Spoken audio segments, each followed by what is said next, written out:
Marcus Thompson adjusted his prosthetic leg as he sat on the porch of his small cabin in the Montana wilderness. At 83, the old soldier had seen enough wars to last several lifetimes. His weathered hands gripped a steaming cup of coffee while his sharp gray eyes scanned the morning sky. The purple and gold sunrise painted the mountains in brilliant colors, but something felt different today. A low rumble echoed across the valley, unlike any aircraft he had ever heard in his 6 decades of military service. Marcus had flown jets, helicopters, and experimental craft that most civilians would never know existed. This sound was deeper, more resonant, as if the very air was being pushed aside by something massive. "What in the hell is that?" he muttered, reaching for the binoculars hanging by his chair. Through the lenses, he spotted it. A metallic object, roughly the size of a football stadium, moving silently through the clouds. Its surface reflected the morning light in ways that hurt his eyes, creating rainbow patterns that seemed to shift and dance. The craft moved with purpose, not the random drift of a weather balloon or the predictable path of a conventional aircraft. Marcus had been part of classified military projects for most of his career. He knew the difference between experimental human technology and something that clearly wasn't made on Earth. His heart pounded with a mixture of excitement and old soldier's caution. The craft descended slowly, settling into a clearing about 2 miles from his cabin. Marcus grabbed his walking stick, checked the pistol on his belt, and started hiking toward the landing site. His artificial leg made the journey difficult, but 40 years of military training had taught him that some mysteries demanded investigation. The forest was unusually quiet as he approached. No birds sang, no insects buzzed, and even the wind seemed to hold its breath. Through the trees, Marcus could see the ship more clearly. Its hull was seamless, appearing to be made from a single piece of some unknown metal. Strange symbols covered its surface, glowing with a soft blue light that pulsed like a heartbeat. As he reached the edge of the clearing, a section of the ship's hull simply disappeared, creating an opening large enough for a person to walk through. Marcus had faced enemy fire, survived plane crashes, and stared death in the face more times than he could count. But this moment made his hands shake. A figure emerged from his ship, and Marcus nearly dropped his walking stick. It looked human at first glance, but stood nearly 8 feet tall with skin that had a faint silvery sheen. Its eyes were larger than any human's, colored a deep violet that seemed to hold ancient wisdom. The being wore a simple gray uniform that appeared to be made from the same material as the ship. "Greetings, Marcus Thompson," the figure said in perfect English, its voice carrying musical undertones. "My name is Zephyr. I apologize for the intrusion, but we require assistance from someone with your specific qualifications." Marcus gripped his walking stick tighter. "How do you know my name? We have been monitoring your world for many cycles. Your military record and subsequent actions protecting your fellow veterans caught our attention. You possess qualities that are rare in any species: courage, loyalty, and the wisdom that comes from surviving great conflicts."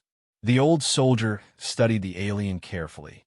His instincts, honed by decades of combat, told him this being meant no harm. There was something in its posture, in the way it kept its hands visible and maintained a respectful distance, that reminded him of fellow soldiers meeting under a flag of truce. "What kind of assistance?" Marcus asked. Zephyr gestured toward the ship. "Our vessel contains refugees from a dying world. We have been traveling for many of your years, seeking a place where our people can rebuild their civilization. However, our ship has developed a critical malfunction that we cannot repair alone. We need someone with mechanical knowledge and, more importantly, someone we can trust." Marcus laughed, a dry sound that echoed across the clearing. "I'm 83 years old with one good leg and hands that shake when it's cold. What makes you think I can help fix a spaceship?" "Because," Zephyr replied, "the malfunction is not in our advanced systems. It is in a mechanical component that your species would consider primitive. Our people evolved differently.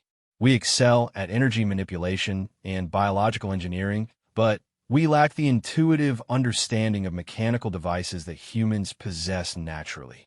The alien's explanation made sense to Marcus. He had seen brilliant scientists who couldn't change a car tire and computer experts who were baffled by a manual can opener. Specialization often came at the cost of basic practical skills. "Show me," Marcus said. Inside the ship, Marcus felt like he was walking through a living organism rather than a machine. The corridors curved in organic shapes, and the walls seemed to breathe with that same blue pulsing light. Zephyr led him to a massive chamber where dozens of aliens floated in transparent pods filled with a shimmering liquid. "Our people are in stasis," Zephyr explained. "The life support systems are failing. If we cannot repair the primary mechanical coupling, they will not survive another week." They descended deeper into the ship until they reached the engine room. Marcus had expected something like the science fiction movies he occasionally watched, full of blinking lights and incomprehensible controls. Instead, he found himself staring at what was essentially a massive gear system, albeit one made from materials that gleamed like liquid starlight. The problem was immediately obvious to his trained eye. A crucial gear had sheared its teeth, probably from metal fatigue. The surrounding mechanism was incredibly complex, but the basic principle was identical to the transmission of an old truck. "This is it?" Marcus asked. "This is what's killing your people?" Zephyr nodded sadly. "We understand the theory of mechanical advantage and rotational force transfer, but we have no practical experience with such systems. Our attempts to repair it have only made the damage worse." Marcus examined the broken gear more closely. It was about the size of a dinner plate and appeared to be made from some sort of crystalline metal. The teeth were precision cut, and the tolerances were incredibly tight. Replacing it would require not just mechanical skill, but the kind of intuitive understanding that came from working with machines for decades. "I can fix this," Marcus said confidently, "but I'm going to need some help and some specific tools." "Anything you require," Zephyr replied immediately. "First, I need someone who can lift heavy objects and follow precise instructions. Second, I need access to your ship's fabrication systems to create replacement parts. And third," Marcus paused, thinking about the complexity of the repair, "I need someone else who understands both your technology and human mechanical principles." Zephyr tilted its head in confusion. "I do not understand. There are no other humans aboard our ship." Marcus smiled for the first time since the encounter began. "No, but there might be someone else who can help. Tell me, have your people encountered any other Earth species during your monitoring? We have observed many of your world's life forms. Some possess intelligence levels that surprised us." "Dragons," Marcus said simply. "Have you encountered any dragons?" The alien's violet eyes widened in surprise. "The great flying reptiles?" "Yes, we have detected several. Their neural patterns suggest intelligence comparable to your own species, though expressed differently. But they are formidable creatures." Marcus chuckled. "That they are. But if you're serious about needing help, there's one dragon I know who might be willing to assist. Her name is Ember, and she's got a better understanding of both human technology and alien science than most people would believe." Zephyr looked skeptical. "You have a relationship with one of these dragons?" "It's a long story," Marcus replied. "About 15 years ago, I found her as a hatchling, injured and abandoned. Nursed her back to health in my barn. Turned out she was a lot smarter than I expected. We've been friends ever since. She's currently pursuing what you might call advanced studies in theoretical physics and engineering."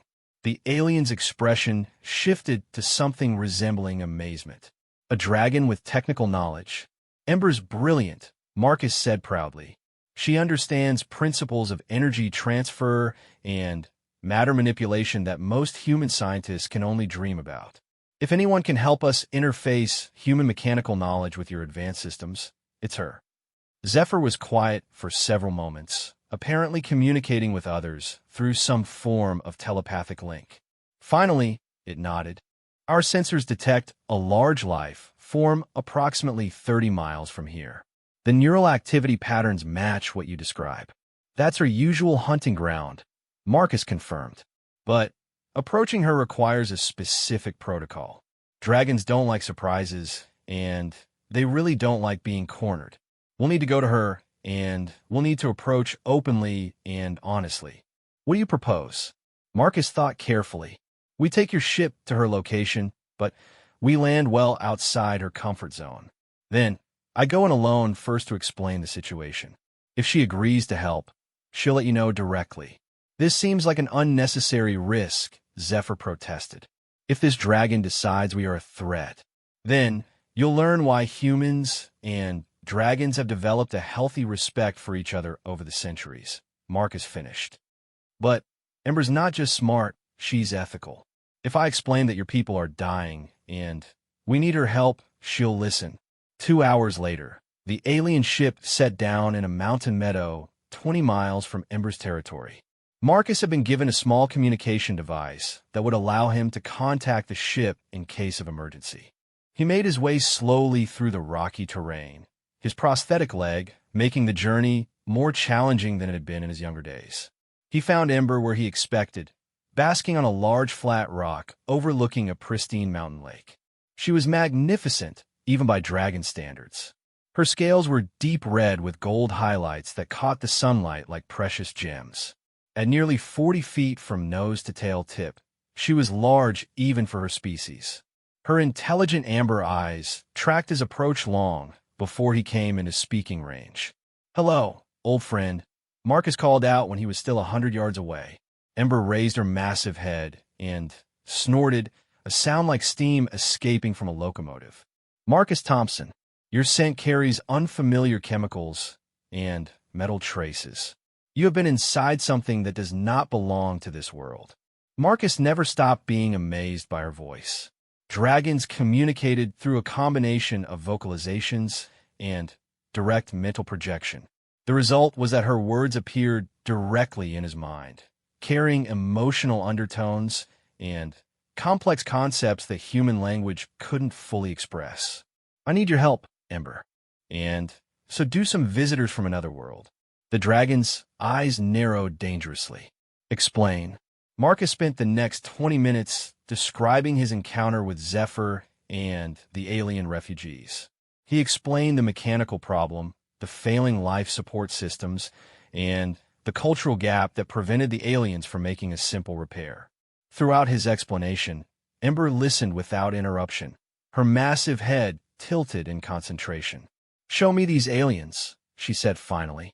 Marcus activated the communication device.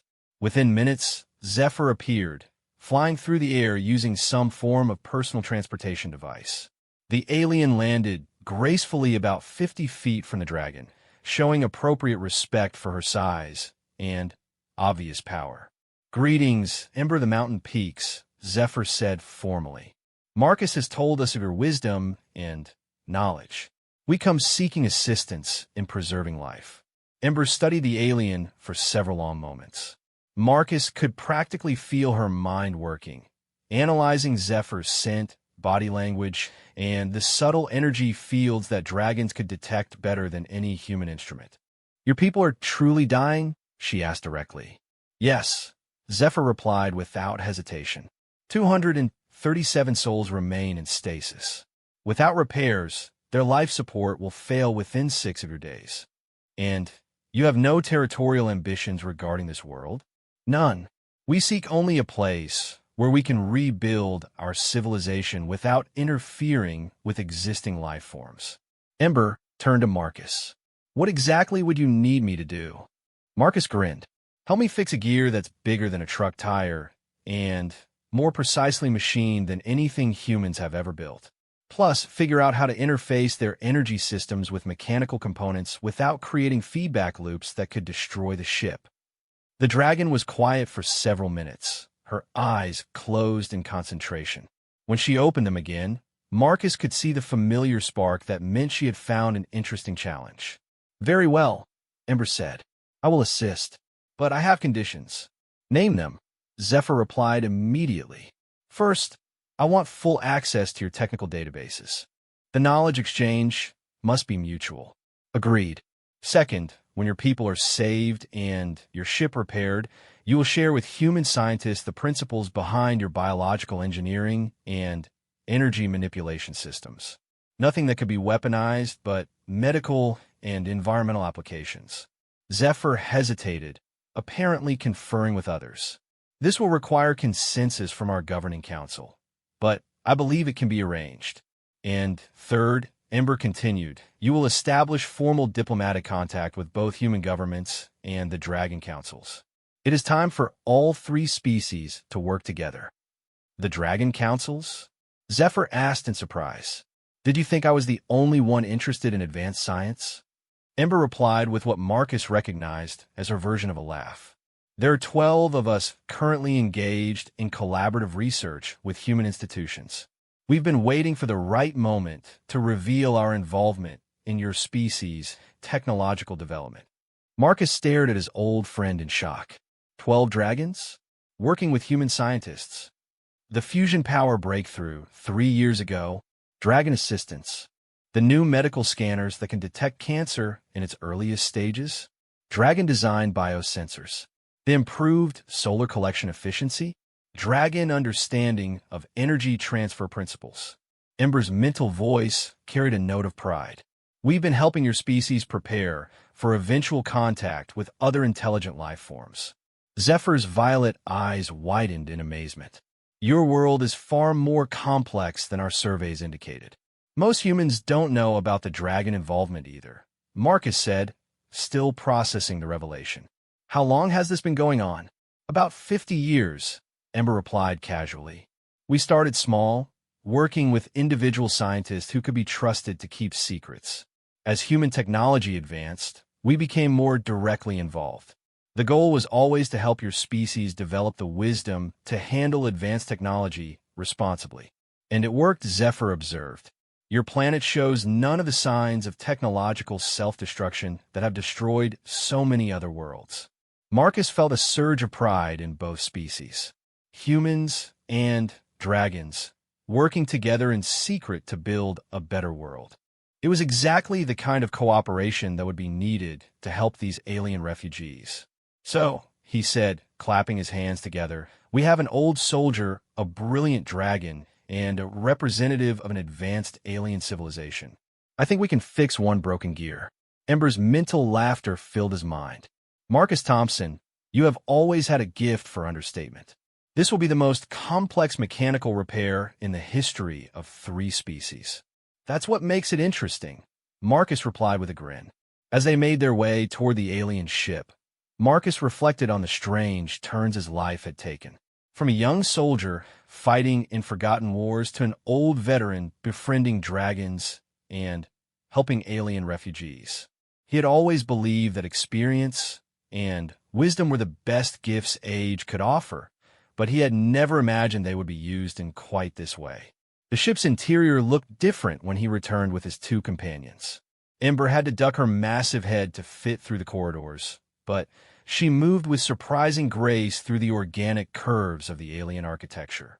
Her amber eyes cataloged every detail, and Marcus could practically see her brilliant mind working to understand the principles behind the ship's construction. Fascinating, she murmured as they walked. Biomechanical integration at a level I had only theorized about. The entire ship is essentially a living organism with mechanical components grafted into its nervous system. That is essentially correct, Zephyr confirmed. Our people learned long ago that the distinction between biological and mechanical systems is artificial. The most effective technology combines the best aspects of both. They reached the engine room, where the broken gear waited like a metallic sculpture. Ember examined it from every angle, her dragon senses providing information that neither human eyes nor alien instruments could detect. The crystalline structure is self-repairing under normal circumstances, she announced after several minutes. The damage occurred because the gear was forced to handle stress loads beyond its design parameters. Simply replacing the damaged teeth will not prevent the problem from recurring. What do you recommend? Zephyr asked. Ember's massive head swung toward Marcus. We need to increase the gear's stress tolerance without changing its fundamental crystalline structure. That will require combining human understanding of metallurgy with alien material science. Marcus studied the gear thoughtfully. What if we create a hybrid structure? Use the alien crystalline material for precision and self-repair, but reinforce it with human-style stress distribution techniques. Explain, Zephyr requested. Think of it like building a bridge, Marcus said, warming to the problem. The alien material provides precision and longevity, but we add a framework underneath that distributes stress loads more evenly. The gear would essentially have two layers, a crystalline working surface and a mechanical support structure. Ember's eyes gleamed with excitement. That could work. We create a traditional mechanical gear using your fabrication systems, but we coat it with a crystalline layer grown using their biomechanical techniques. The integration between the layers would be critical, Zephyr observed. Any separation or incomplete bonding could cause catastrophic failure.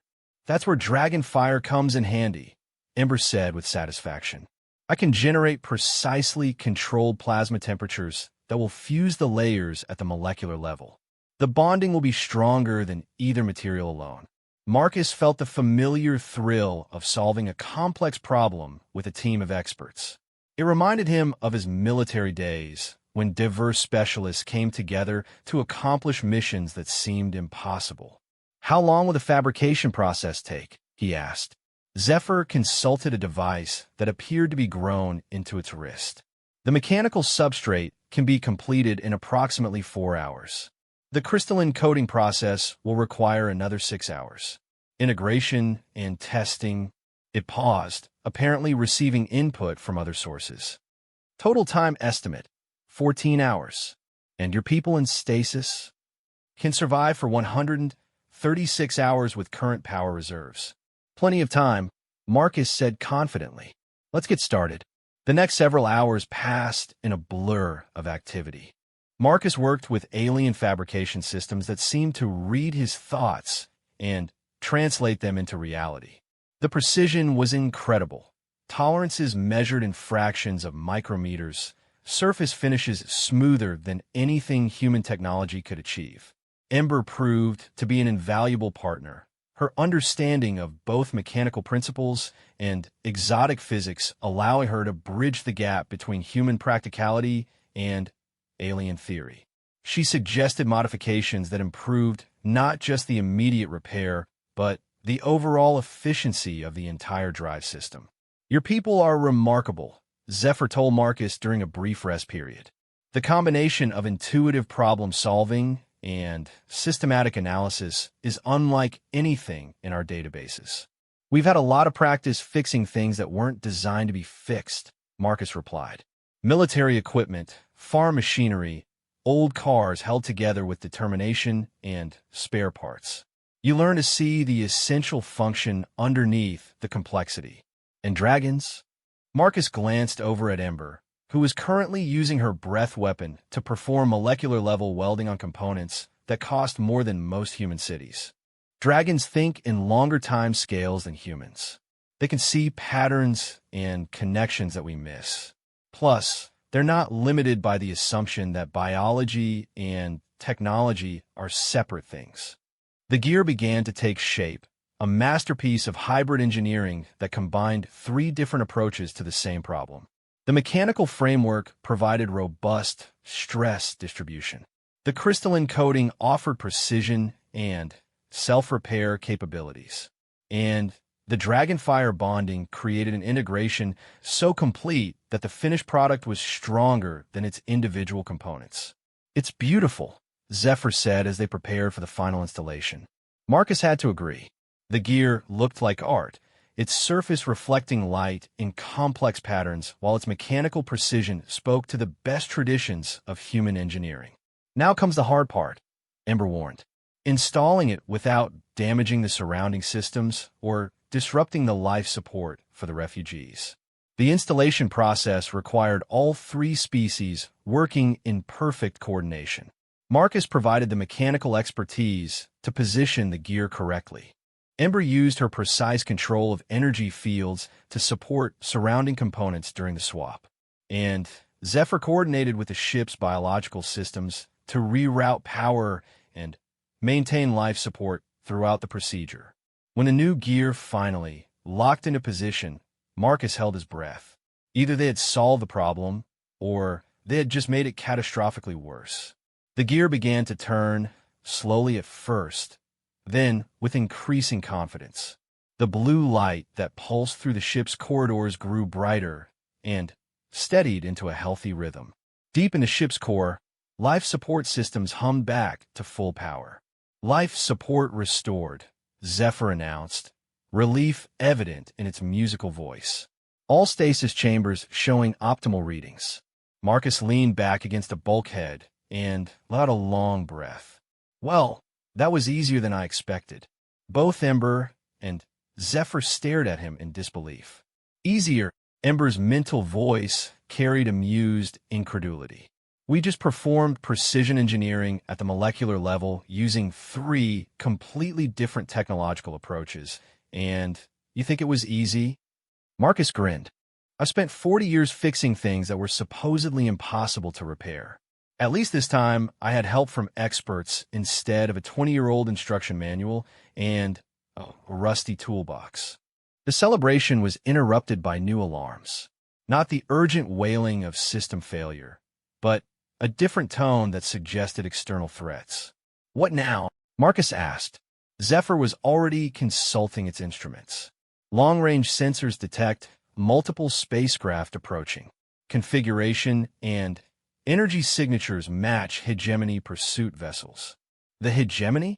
Ember asked sharply. The empire that destroyed our homeworld, Zephyr explained grimly. They have been hunting us across the galaxy. They view refugee populations as potential sources of slave labor. Marcus felt his old soldier instincts kick in. How long until they arrive? Approximately 6 hours. And how many ships? Our sensors indicate a minimum of 12 heavy cruisers and for support vessels. Marcus looked at the alien, then at his dragon friend. Zephyr, can the ship fight? Not effectively. We're designed for exploration and transport, not combat.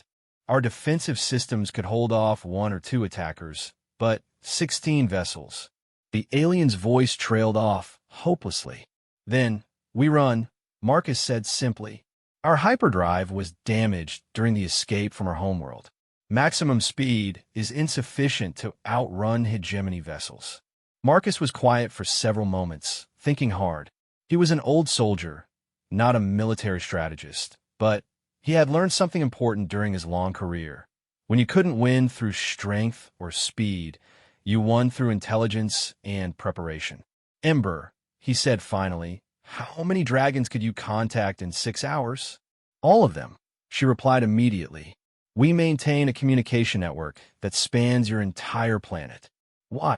Because, Marcus said with a grim smile, it's time for the 3 species of Earth to show these hegemony bullies what happens when you threaten refugees under the next 6 hours, transform Marcus's quiet mountain valley into the most important military staging ground in human history. Ember had sent out her call through the Dragon Communication Network, and the response was immediate and overwhelming. Dragons began arriving from every continent, their massive forms creating shadows as they circled overhead before landing in carefully coordinated patterns. Marcus had never seen so many dragons in one place. Each was unique, their scales displaying colors from deep emerald to brilliant silver, from midnight black to pearl white. Some were young and sleek, others ancient with battle scars that told stories of conflicts spanning centuries. All of them were intelligent, and all of them were angry. The hegemony has pursued refugees across half the galaxy, announced Thorn, a massive bronze dragon who seemed to be the eldest present. His mental voice carried the weight of centuries. They believe that superior technology gives them the right to enslave entire species. They're about to learn that Earth protects its guests. Meanwhile, the alien ship had been anything but idle. Zephyr and its fellow refugees had spent the time analyzing everything human and Dragon science could provide about Earth's defensive capabilities. The results were not encouraging from a conventional standpoint. Your world has impressive nuclear capabilities, Zephyr reported to the assembled group. But the hegemony has energy shields that render such weapons ineffective. Their hulls are constructed from materials that can withstand direct stellar radiation. A frontal assault would be suicide. Marcus nodded grimly. He had faced overwhelming odds before, and the key was never to fight the enemy's fight. Tell me about their weaknesses. Weaknesses? Zephyr looked confused. Every military force has weaknesses, Marcus explained patiently. Overconfidence, rigid tactics, dependency on specific technologies or supply lines. The hegemony has been conquering worlds for how long? Approximately 3,000 of your years. Then, they're overconfident, Marcus said with satisfaction. They've probably developed standard operating procedures that they follow religiously. That makes them predictable. Ember's massive head swung toward the old soldier. What are you thinking, Marcus? I'm thinking that the hegemony expects to face either primitive worlds that can't fight back or advanced civilizations that fight using similar technology to their own. They're not prepared for what we're about to throw at them. Which is? Thorne asked, his ancient amber eyes gleaming with interest. Marcus grinned, feeling more alive than he had in years. Coordinated asymmetric warfare, conducted by 3 species who have spent decades learning to work together in ways the hegemony never imagined. The planning session that followed was unlike anything in the history of warfare. Dragons contributed their understanding of 3-dimensional tactics and energy manipulation. Humans provided knowledge of irregular warfare, logistics, and the kind of creative problem-solving that came from generations of fighting against superior forces. And the alien refugees shared detailed intelligence about hegemony technology, weaknesses, and standard attack patterns. Their approach will be methodical, Zephyr explained, projecting tactical displays that appeared as 3-dimensional images in the air. Standard hegemony doctrine calls for establishing orbital superiority, then demanding surrender. If surrender is refused, they begin systematic destruction of population centers until resistance collapses. How long do they typically wait between the demand and the attack? Marcus asked. Historically, between 2 and 4 hours. Time enough for them to become bored and careless. Observed Flame, a red dragon whose specialty was apparently military history. The waiting period is designed to create despair in the defenders, but it also creates an opportunity for those willing to take initiative. Marcus studied the tactical displays, his mind working through possibilities. The hegemony ships were individually powerful, but they relied on technology and tactics that assumed their enemies would try to match them directly. What if Earth's defenders did the unexpected? Here's what we're going to do, he said finally. We're going to give them exactly what they expect to see, right up until we don't. The plan that emerged was audacious, complex, and completely insane by any conventional military standard. It required split-second timing, absolute coordination between 3 species, and a level of trust that most military alliances took decades to develop.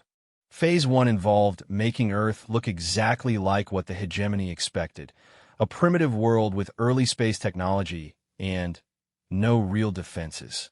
Human governments have been contacted through dragon intermediaries, and while the full truth had been kept classified, enough had been shared to ensure cooperation from military and space agencies worldwide. Phase 2 would begin when the hegemony made their surrender demand.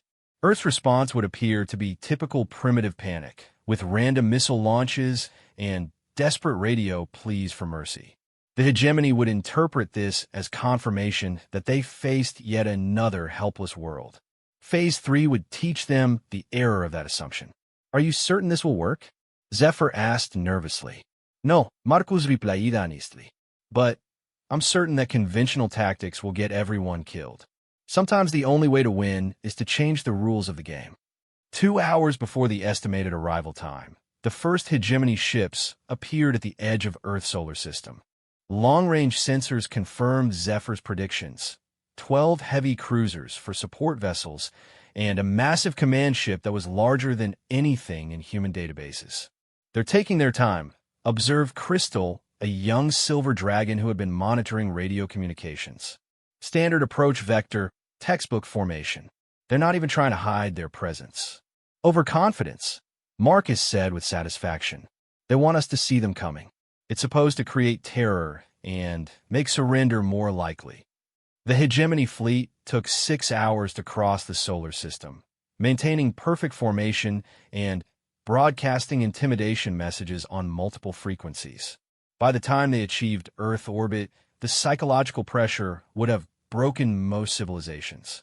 Instead, it gave Earth's defenders time to make final preparations. The Dragon assault teams took their positions in high atmosphere, their natural ability to fly allowing them to remain undetected by hegemony sensors. Each Dragon carried equipment designed and built through the collaboration of 3 species. Energy projectors that could focus their natural breath weapons into coherent beams, shield generators that used alien technology powered by Dragon energy manipulation, and communication systems that linked them directly to human military coordination centers. Human military forces had been repositioned according to the plan, with most visible units pulling back to create the appearance of panicked retreat, while special operations teams moved into concealment near major population centers.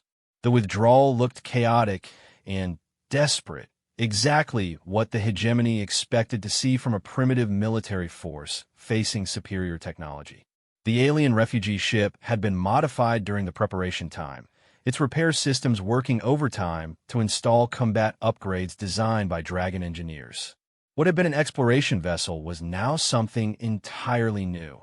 A hybrid warship that combined alien technology, human weapons concepts, and Dragon energy manipulation in ways that broke every conventional rule of military engineering. Incoming transmission, Crystal announced. They're broadcasting on all frequencies. The message was exactly what Zephyr had predicted, a formal demand for surrender, delivered in multiple Earth languages with perfect grammar and pronunciation. The hegemony had clearly studied human communication patterns, but their understanding remained superficial. People of Earth, the transmission began, you are now under the authority of the hegemony. Your world will be incorporated into our empire. Resistance is futile and will result only in unnecessary suffering. You have 2 hours to demonstrate your submission by ceasing all military activity and broadcasting acceptance of hegemony rule. Failure to comply will result in the systematic destruction of your civilization. Phase 2 began immediately. Human governments around the world began broadcasting responses that appeared to be desperate attempts at negotiation mixed with defiant rejection. Military units launched uncoordinated missile attacks that were easily intercepted by hegemony defenses. Radio communications filled with panic, confusion, and increasingly desperate pleas for mercy. To hegemony observers, it looked like a typical primitive response. Initial defiance followed by growing realization of helplessness, with military leadership losing control as the magnitude of the threat became clear. They're buying it, Crystal reported. Hegemony communications indicate they consider Earth resistance minimal and disorganized. Marcus watched the tactical displays with the patience of an old soldier who had learned to wait for exactly the right moment. The hegemony ships had arranged themselves in standard orbital bombardment formation, with the heavy cruisers positioned to begin systematic destruction of population centers while the support vessels maintained protective screens around the command ship. Signal all units, he said quietly. Phase 3 begins in 60 seconds. Those 60 seconds stretched like an eternity. Marcus thought about his long career, about the young soldiers he had trained, about the wars he had fought, and the friends he had lost. He thought about Ember, brilliant and loyal, who had risked everything to help strangers from another world. He thought about Zephyr and the refugees whose only crime was surviving the destruction of their homeworld. The hegemony had conquered thousands of worlds through superior technology and ruthless efficiency. They were about to discover that some things were more powerful than advanced weapons. Execute, Marcus said. Phase 3 erupted across Earth's orbital space like a three-dimensional symphony of coordinated destruction. The Dragon assault teams struck first, rising from high atmosphere in perfect formation. Their energy projectors turned their natural breath weapons into focused plasma beams that could cut through starship hulls like hot knives through butter. But, more importantly, their attacks were precisely coordinated to target the hegemony ship's sensor arrays and communication systems. Within 30 seconds, the hegemony fleet found itself partially blind and unable to coordinate defensive responses. At the same moment, human special operations teams activated equipment that had been secretly positioned around major cities over the previous 6 hours. Energy projectors based on alien technology, but powered by portable fusion reactors, began painting hegemony ships with targeting lasers that interfered with their navigation systems. The aliens had expected missile attacks. They had not expected their own ships to begin experiencing control difficulties as their navigation computers received contradictory position data from multiple ground-based sources.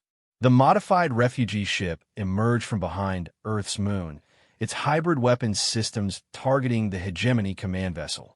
What appeared to be a single refugee transport was actually spearheading an attack that combined the tactical innovation of 3 species. Hegemony command vessel is attempting to withdraw, Crystal reported. They're trying to re-establish communication with their fleet. Dragons, implement Protocol 7, Marcus ordered.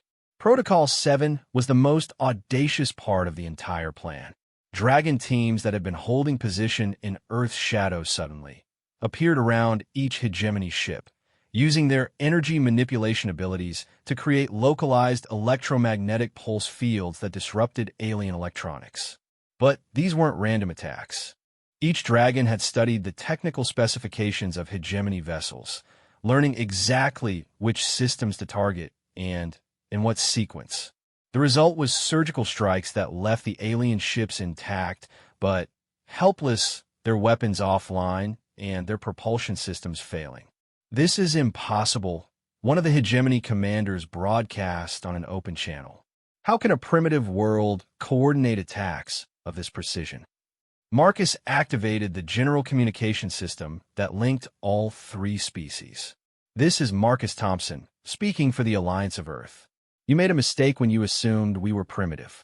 You made a bigger mistake when you threatened refugees under our protection."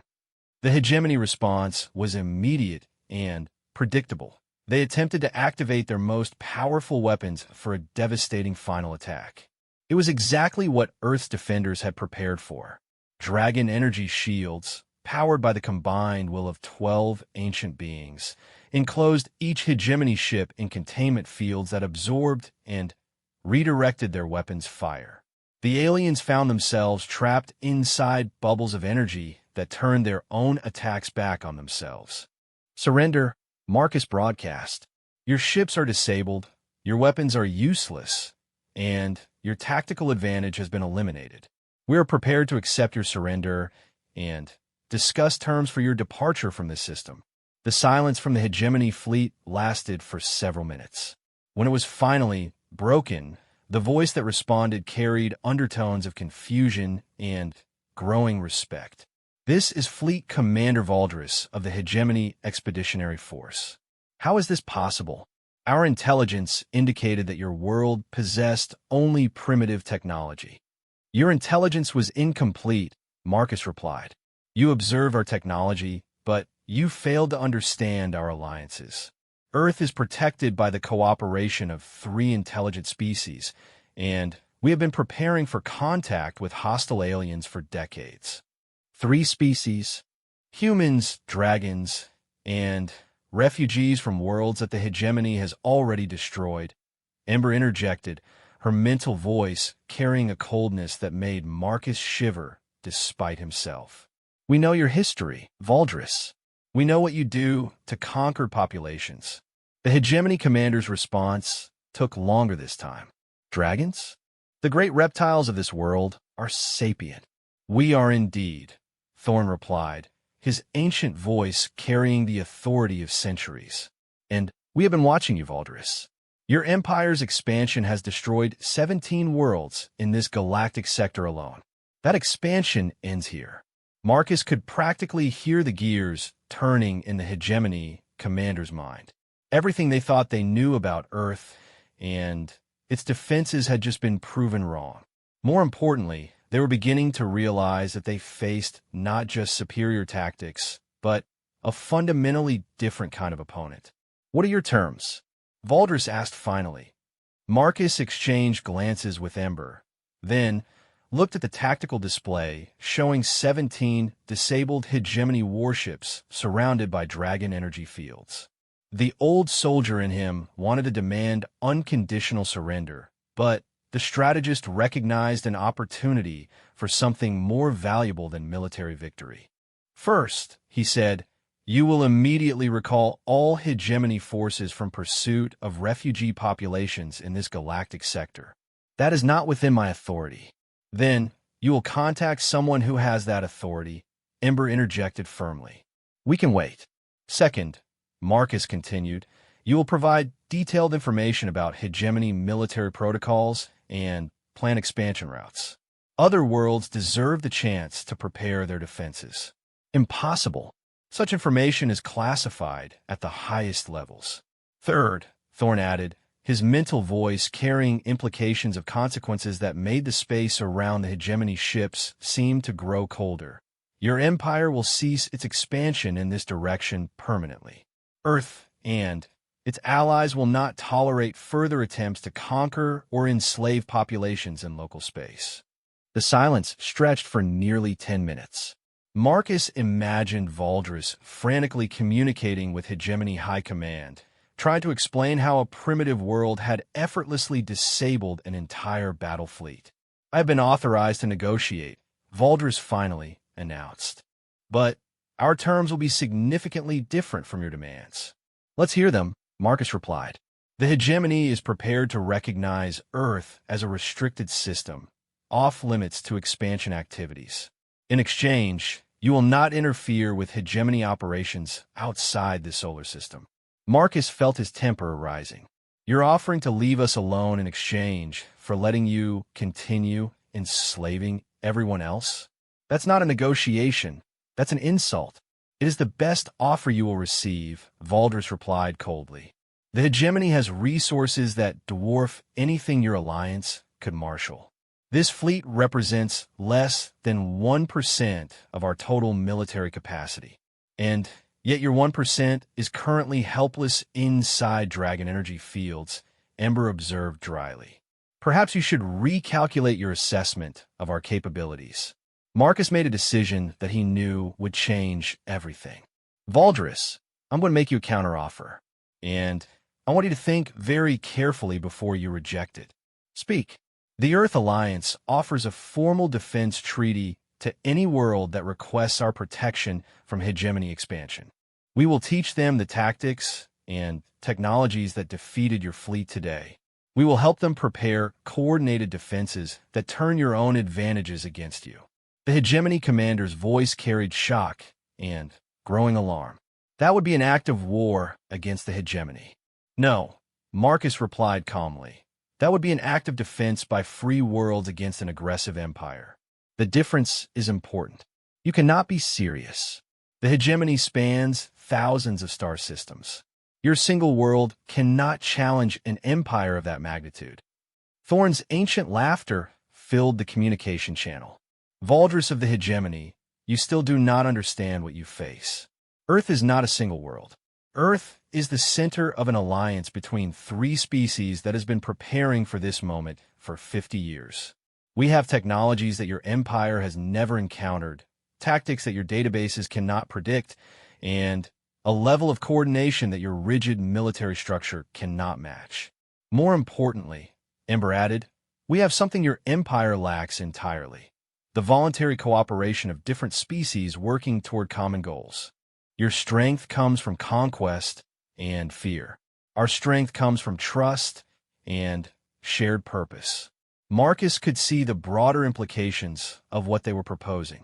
If Earth actually succeeded in organizing defensive alliances among threatened worlds, the entire balance of power in the local galactic region would shift dramatically. The hegemony would face opponents who knew their tactics and weaknesses, who had been trained in asymmetric warfare, and who fought with the desperate courage of people defending their freedom. "You have no idea what you are proposing," Valdris said, his voice now carrying undertones of genuine concern. "The hegemony will not allow such alliances to form." The response would be overwhelming. "Then, the hegemony will learn what happens when overwhelm meets preparation," Marcus replied. "We've had this conversation before, Valdris. Superior technology and numerical advantage aren't enough when you're fighting people who refuse to follow your rules." The communication channel fell silent for nearly 20 minutes. When Valdris finally responded, his tone had changed completely. "I have been in contact with the High Command. They are concerned by the implications of your capabilities." "Good," Marcus said simply. "Concerned people make better decisions than overconfident ones.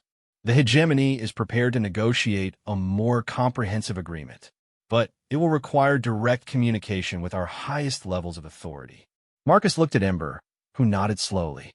"We're prepared for comprehensive negotiations, but they will take place here under neutral conditions with representatives of all three Earth Alliance species." "Acceptable, but there will be additional security considerations." "Of course, bring whatever security you need, but understand that Earth's defenses are not limited to what you've seen today. This system is now under the protection of dragons, humans, and alien refugees working together. We've had 50 years to prepare for this moment, and we're ready for whatever comes next."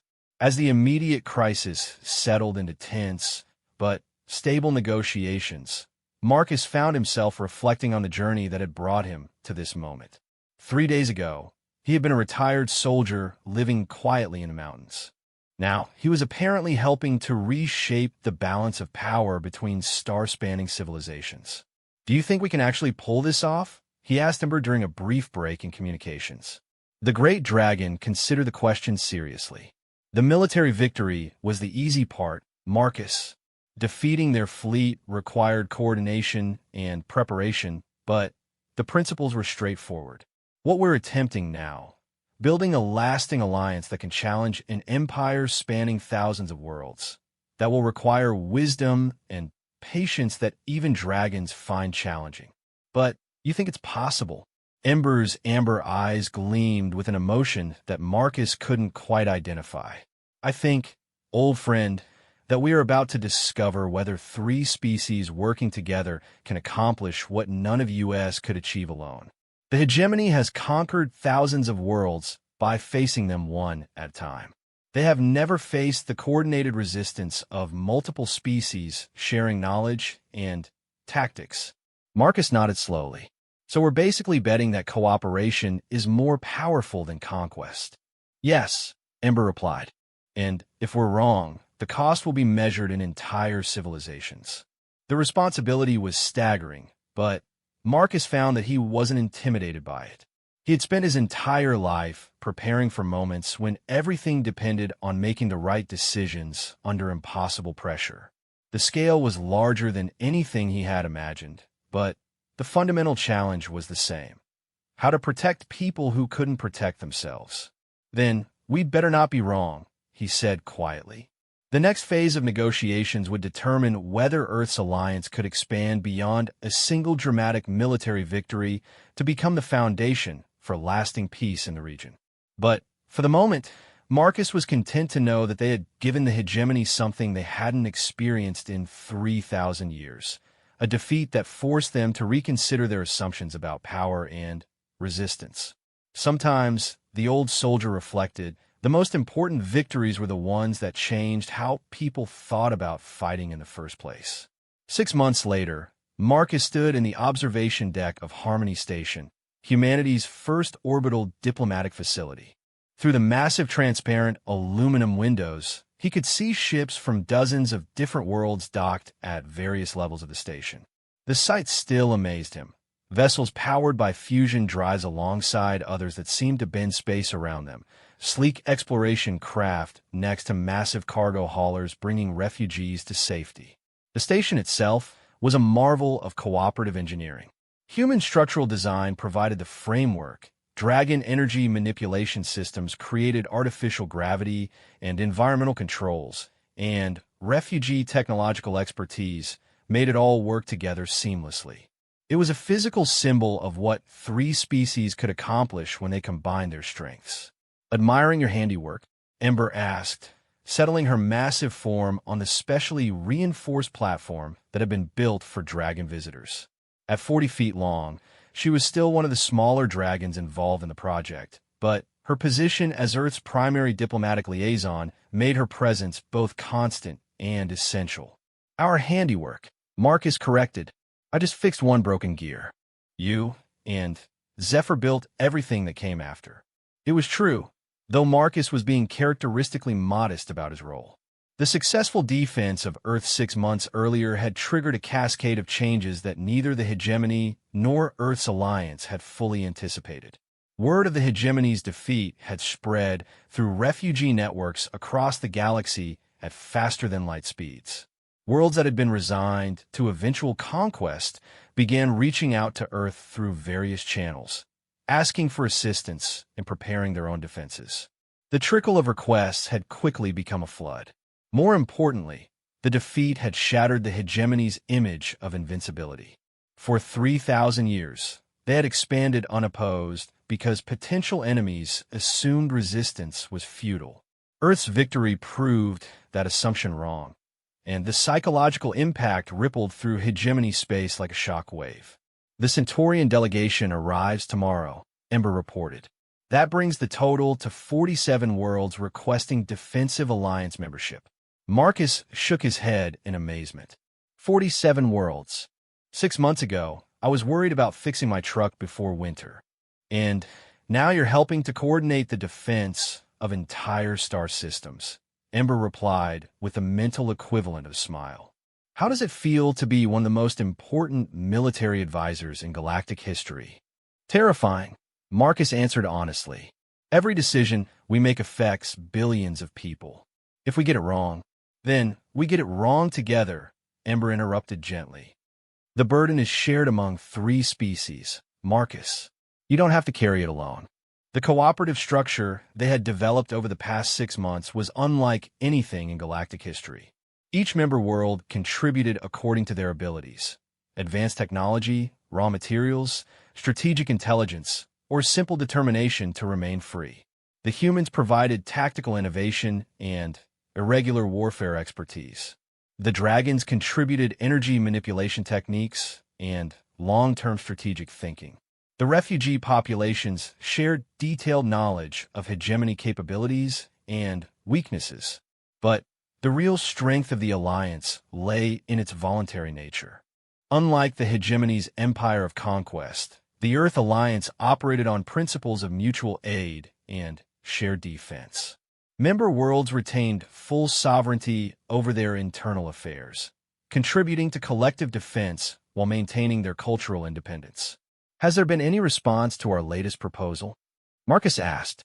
Ember's expression grew serious. The Hegemony High Command has agreed to formal negotiations. Their representatives arrive next week. The proposal in question was ambitious even by the standards of the growing alliance.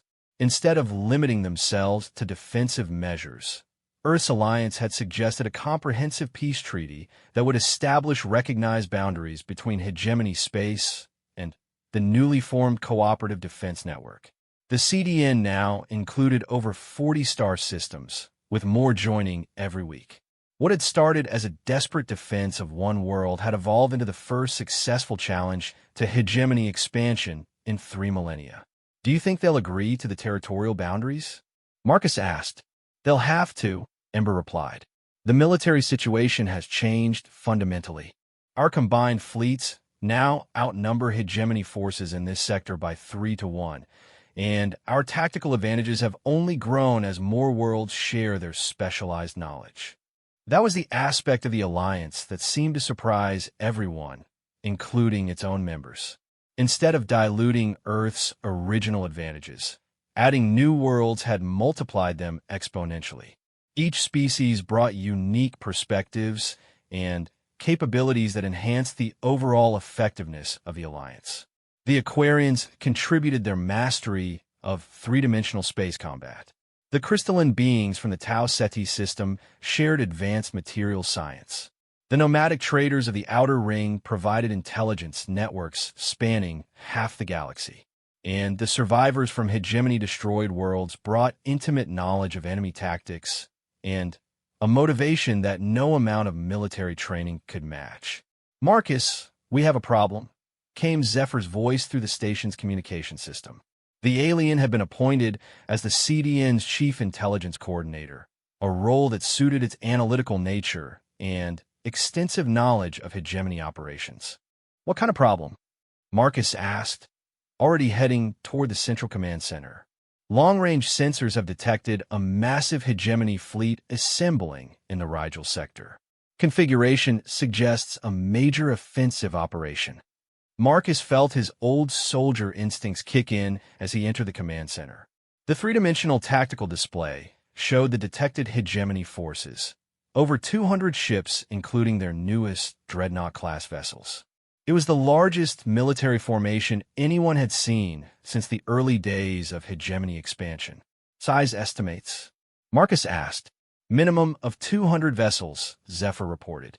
"Possibly as many as 300. They're staging at the edge of sensor range, but the energy signatures are unmistakable." Ember studied the display with the patient intensity that dragons brought to complex problems. The formation suggests multiple target priorities. This isn't a punitive raid against Earth. They're planning simultaneous attacks across the entire CDN. Marcus nodded grimly. "Classic shock and tactics. Hit everyone at once, before we can coordinate mutual support." "Can we counter it?" asked Captain Rodriguez, the human military liaison who had become one of Marcus's most trusted advisors. Marcus studied the tactical situation carefully.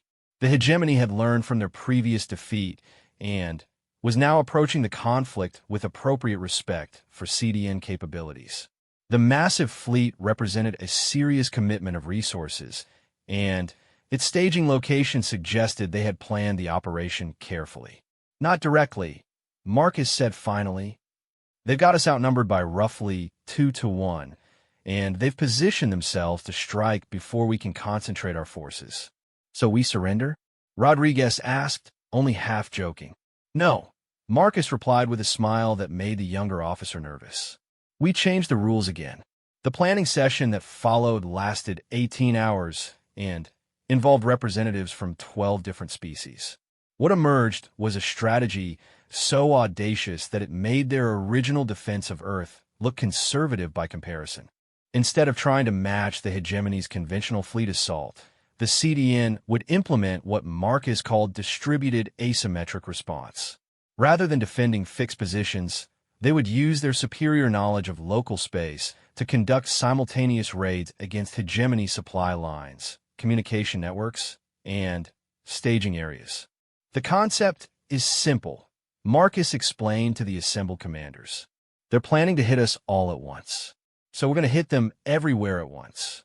The strategy required precise coordination across dozens of star systems, with attack groups timing their strikes to maximize confusion and minimize the hegemony's ability to respond effectively. It was the kind of complex operation that would have been impossible without the communication networks and trust relationships the CDN had spent 6 months developing. "High risk, high reward," observed Commander Thex, a reptilian officer from one of the newer member worlds. "If we succeed, we cripple their ability to sustain offensive operations. If we fail, we lose everything anyway," Ember finished. "The hegemony is clearly done with limited responses. This fleet represents their commitment to ending the CDN threat permanently." Marcus looked around the command center at the faces of beings from 12 different worlds, united by their determination to remain free.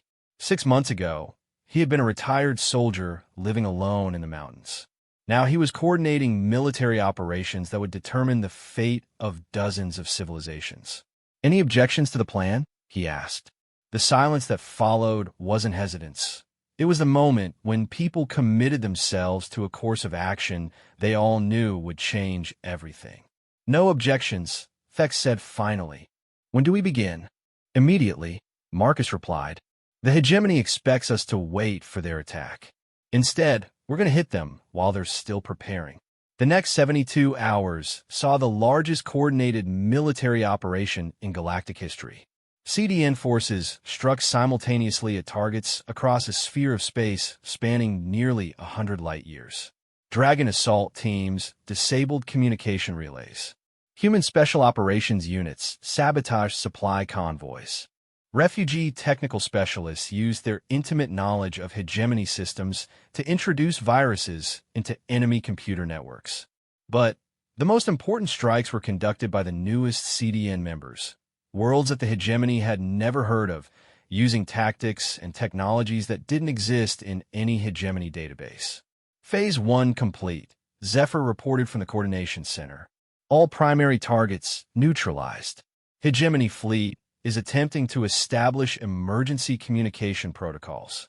Phase 2, Marcus asked, proceeding as planned. Aquarian forces have engaged the hegemony escort fleet at Rigel 7. Crystalline bombardment platforms are targeting their staging facilities. The nomadic raiders are hitting supply convoys throughout the sector. Marcus watched the tactical display update in real time, showing hegemony forces scattered across dozens of star systems trying to respond to attacks they hadn't anticipated and couldn't predict. It was exactly what he had hoped for, an enemy with superior individual capabilities being overwhelmed by coordinated actions they couldn't counter effectively. How are they responding? He asked. Confusion, primarily, Ember reported from her monitoring station. Their communication networks are severely compromised, and they're having difficulty coordinating defensive responses. Some units are retreating to defensive positions. Others are trying to continue the original attack plan without proper intelligence. And their main fleet? Still intact, but effectively paralyzed. They can't move without risking attacks on their supply lines. And they can't stay in position because their staging facilities are under constant harassment. Marcus felt the satisfaction of a plan working exactly as designed. The hegemony had prepared for a conventional fleet engagement, but the CDN had given them something entirely different. A multidimensional conflict that attacked their logistics, communications, and decision-making capabilities simultaneously. Incoming priority transmission, announced Crystal, who had been monitoring diplomatic channels. Hegemony High Command is requesting immediate negotiations. Marcus exchanged glances with Ember. That was faster than I expected. Their position is untenable, Zephyr observed. They have a massive fleet that they can't use effectively, supply lines that are under constant attack, and member worlds that are beginning to question the Empire's military supremacy. Put them through, Marcus said. The voice that came through the communication system was different from the previous hegemony negotiator.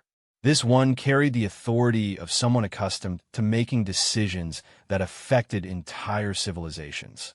This is High Admiral Korath of the Hegemony Supreme Council. I am authorized to negotiate a comprehensive peace agreement with the Cooperative Defense Network. This is Marcus Thompson, speaking for the CDN Alliance Council.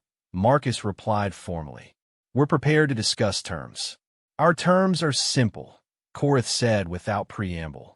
Immediate cessation of attacks against hegemony forces and facilities, followed by withdrawal of all CDN military assets to your original territorial boundaries. Marcus couldn't help but laugh. Admiral, your main fleet is currently surrounded, your supply lines are compromised, and your communication networks are barely functional. I don't think you're in a position to dictate terms. The silence that followed lasted several minutes. When Korath spoke again, his tone had changed completely. What are your terms?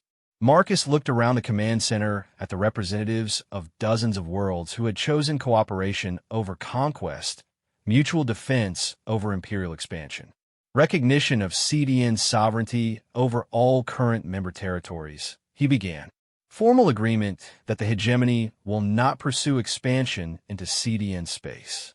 Establishment of neutral zones between hegemony and CDN territories. And he paused, knowing this would be the most difficult demand. Reparations to worlds that have suffered under hegemony occupation, to be administered through neutral third parties. Impossible, Korth replied immediately. The hegemony does not pay reparations. Then, the hegemony will continue to lose ships, supplies, and territory until it changes its position, Ember interjected coldly. We can maintain these operations indefinitely, Admiral. Can you? The negotiations that followed lasted 2 weeks and involved compromises from both sides. The final agreement wasn't everything the CDN had hoped for, but it was more than any single world had ever achieved against hegemony expansion. The Treaty of Harmony Station, as it came to be known, established the first formal boundaries to hegemony expansion in 3,000 years. CDN territory was recognized as sovereign and off-limits to future expansion. Neutral zones created buffer areas where neither side could establish military bases. And while full reparations proved impossible to negotiate, the hegemony agreed to provide humanitarian aid to refugee populations and to refrain from pursuing escaped populations who had found sanctuary in CDN space. More importantly, the treaty established precedents that other galactic civilizations could follow. The hegemony's agreement to negotiate as equals with a coalition of previously conquered worlds sent a message that reverberated across the galaxy. Resistance was possible, expansion was not inevitable, and cooperation could triumph over conquest. It's not perfect, Marcus said as he reviewed the final treaty documents. No, Ember agreed, but it's a beginning. And sometimes beginnings are more important than perfect endings. Marcus looked out at the ships docked around Harmony Station, representing worlds that had gone from helpless isolation to membership in the galaxy's most successful defensive alliance. 6 months ago, none of these species had even known the others existed. Now, they were partners in an enterprise that had changed the balance of power between star-spanning civilizations. What do you think happens next? He asked. Ember considered the question with the patience that came from thinking in scales measured in centuries rather than decades. The hegemony will spend years trying to understand how they were defeated. Other empires will study what we've accomplished and decide whether to emulate our cooperation or our resistance. And the CDN will continue to grow as more worlds discover that they don't have to face the galaxy's challenges alone. Marcus nodded slowly. At 83, he was too old to see the ultimate consequences of what they had started. But he was content knowing that they had given the galaxy something it had lacked for 3 millennia. Proof that cooperation was more powerful than conquest. Any regrets? Ember asked. Marcus thought about the question seriously. He could have remained a quiet retiree, fixing his truck and watching sunrises from his mountain cabin. Instead, he had become a military coordinator for an interstellar alliance, responsible for decisions that affected billions of people across dozens of worlds.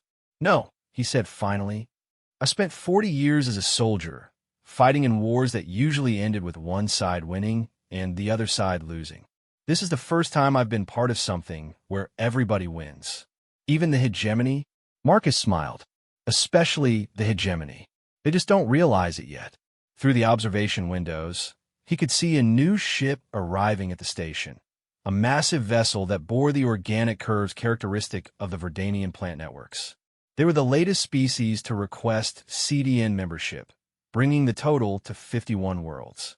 The alliance that had begun with a broken gear and an old soldier's stubbornness was still growing, still evolving, still proving that cooperation could accomplish what force alone never could. Marcus adjusted his prosthetic leg and reached for his walking stick.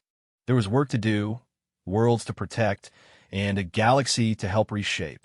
At 83, he was finally involved in a conflict he was confident would end with everybody winning. It was, he reflected, the perfect way to spend his retirement.